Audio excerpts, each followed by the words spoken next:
Bem-vindos ao Historizando. O nosso assunto de hoje é Segunda Guerra Mundial. E como é um assunto muito extenso, eu vou dividir esse vídeo em duas partes. A parte da guerra na Europa e a parte da guerra do Pacífico. Mas antes da gente começar falando da Segunda Guerra, eu preciso dar um recadinho para vocês. Galera, esse vídeo tem o apoio do curso Português Prático. Então, se você quer se dar bem, tanto nas linguagens quanto na redação do Enem, sem sair de casa, já clica no link que eu vou deixar aqui embaixo. Para a gente entender a Segunda Guerra na Europa, a gente tem que entender o que estava acontecendo antes dessa guerra começar. E aí é necessário lembrar do Tratado de Versalhes, no final da Primeira Guerra Mundial, que vai culpabilizar a Alemanha, do nascimento dos movimentos fascistas na Europa, principalmente o fascismo italiano e o nazismo alemão, que a gente já viu aqui no canal, da crise de 29, que vai gerar uma crise enorme em todos os países capitalistas da época, e mais especificamente do descumprimento que o Hitler, lá no nazismo alemão, estava fazendo em cima do Tratado de Versalhes. Porque dentro da ideologia nazista existia uma questão que era o espaço vital. Então Hitler acreditava que a Alemanha, que os germânicos precisavam desse espaço vital. E esse espaço não necessariamente é só a Alemanha. Ele queria então expandir. E nessa expansão ele vai começar anexando territórios à Alemanha. Já descumpriu o Tratado de Versalhes desde lá da Guerra Civil Espanhola, que já tem vídeo aqui no canal.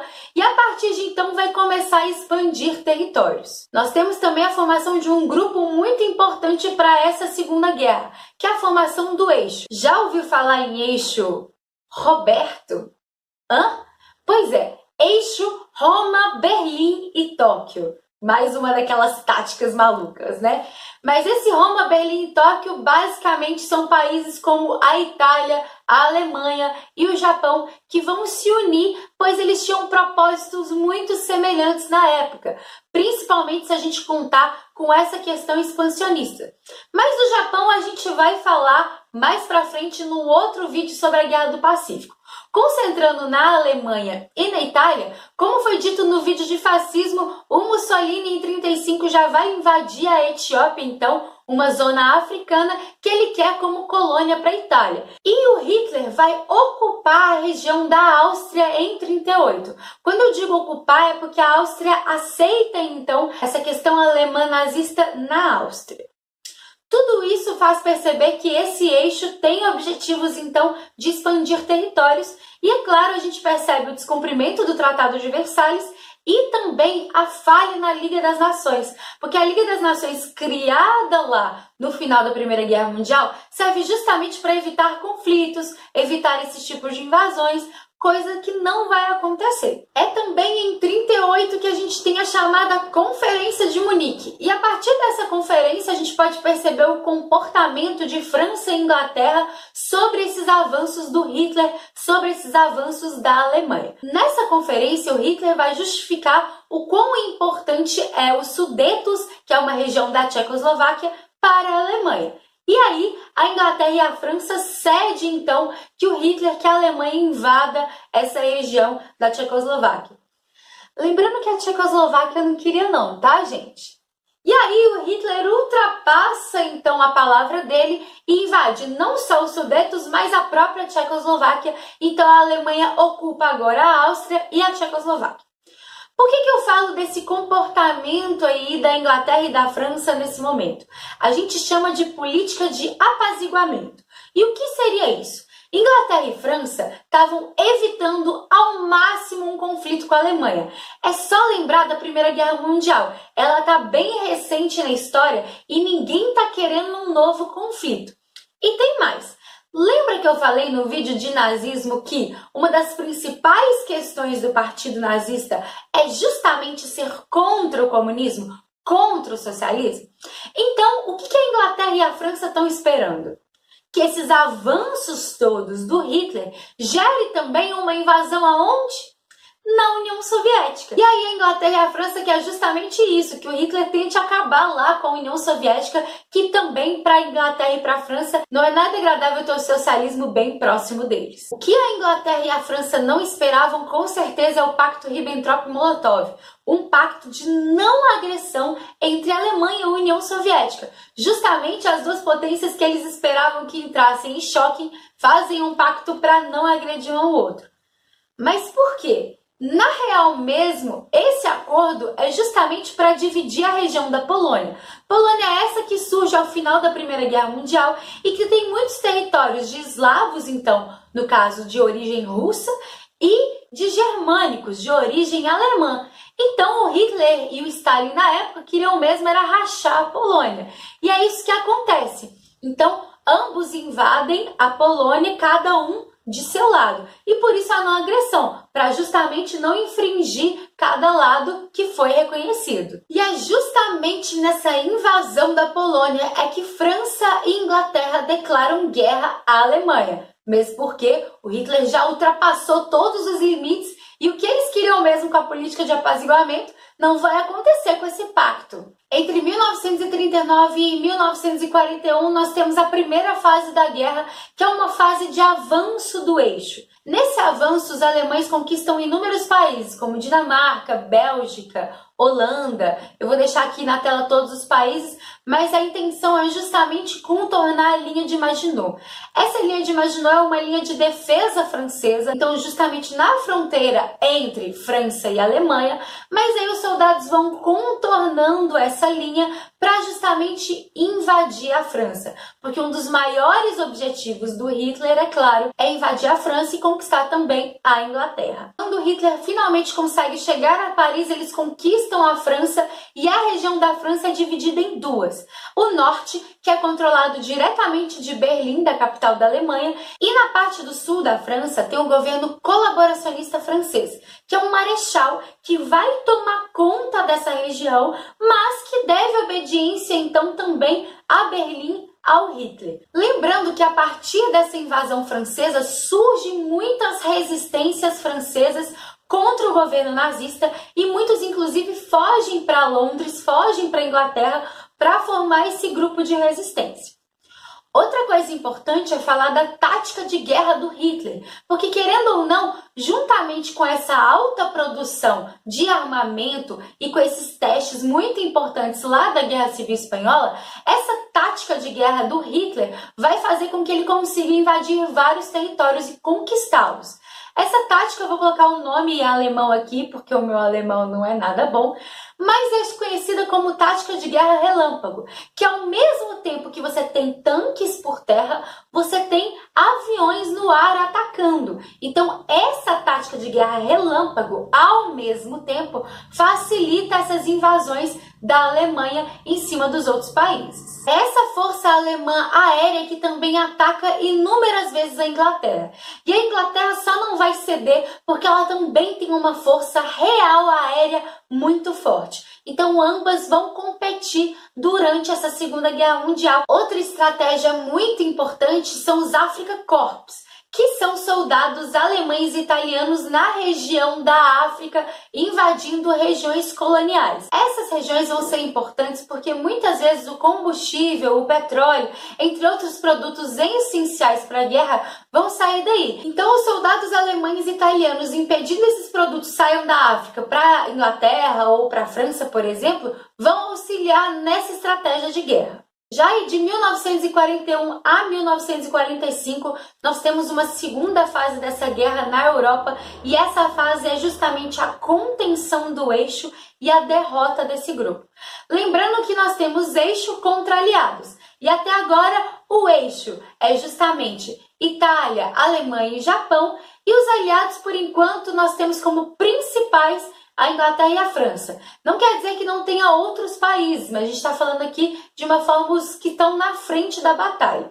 Mas vão acontecer mudanças nessa segunda fase. Em junho de 1941, que a gente tem o rompimento do Pacto Nazi-Soviético, aquele Pacto Ribbentrop-Molotov. E isso vai ser essencial para o final da guerra. A gente tem que pensar então que a Alemanha, o Hitler, estava com necessidade de alguns produtos, principalmente de combustível e de aço, e aí como estratégia eles vão invadir a União Soviética. Então nós temos a Alemanha lutando contra a Europa do lado ocidental e agora contra a Europa do lado oriental. Será que aí não vai ter um problema de ficar encurralado, não? Pois é, mas o desespero era tanto por aço e petróleo que o Hitler vai invadir e vai quebrar esse pacto de não agressão. Nós temos a famosa Operação Barbarossa, que é justamente a invasão em cima da União Soviética. E dentro dessa operação ele vai dividir seus soldados para zonas estratégicas dentro da União Soviética. Uma delas e a mais conhecida da época é a região de Stalingrado. A Batalha de Stalingrado vai ficar como a mais conhecida. Só que tem um problema. Faltou estudar história para o senhor Hitler, para o tal do Führer.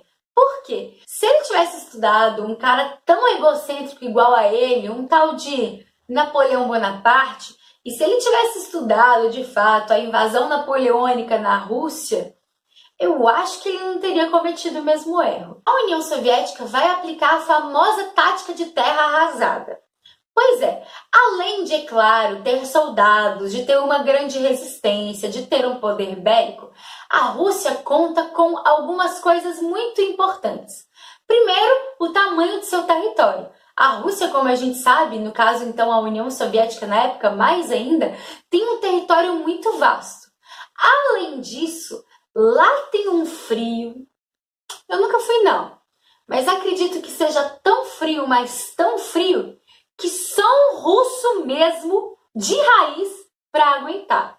Então eles contam com essa extensão do território e com esse frio, com esse inverno super rigoroso para derrotar os alemães. Como assim terra arrasada? À medida que os soldados russos recuem e os soldados alemães avancem, antes de recuar, esses soldados soviéticos, no caso, vão então colocar fogo em todas as plantações, colocar veneno em rios, nas águas, destruir todos os abrigos. Porque aí, à medida que os alemães avançavam, eles iam morrendo, não só com relação ao frio, mas de fome, de sede e não pela batalha em si. Quando eles chegavam para batalhar, eles acabavam sendo fragilizados devido a essa tática. É claro que os alemães resistiram e muito, mas querendo ou não, essa tática ajudou bastante a vitória soviética em cima dos nazistas. Nessa mesma época, devido ao ataque do Japão na base de Pearl Harbor, do Havaí, dos Estados Unidos, então, é que os Estados Unidos declaram guerra ao eixo. E essa guerra entre Japão e Estados Unidos a gente vai ver no próximo vídeo sobre a Guerra do Pacífico, mas é importante comentar também que os Estados Unidos vai ser crucial para a derrota do Mussolini na Itália. Tá? Que em outubro de 42 o eixo é derrotado no norte da África com esse auxílio norte-americano e em 1943 nós temos os Estados Unidos invadindo a Itália. E mesmo com o Mussolini tentando fugir, os Estados Unidos, junto inclusive com soldados brasileiros, que a gente vai discutir mais detalhes em um outro vídeo, vai derrotar o Mussolini e até mesmo o Mussolini vai ser capturado por italianos e fuzilado por italianos. Assim, nós temos o primeiro país do eixo sendo totalmente derrotado antes mesmo do final da guerra. Devido a essa derrota e ao recuo do eixo, nós temos a chamada Conferência de Teherã, que é uma conferência das potências dos aliados, justamente para a definição dos próximos passos e, inclusive, já pensando na derrota alemã. Devido à vitória da União Soviética, nós temos o avanço, então, dos soldados para se chegar na Alemanha e conquistar o território alemão. E devido a esse avanço, nós temos uma influência soviética aí no leste europeu. Isso vai ser muito importante, inclusive, para a gente entender o período de Guerra Fria. Porque antes tudo que era dominado pela influência nazista no leste europeu, agora vai ser dominada pela influência soviética. Outro ataque crucial para a derrota do eixo vai ser o dia D, no dia 6 de junho de 1944.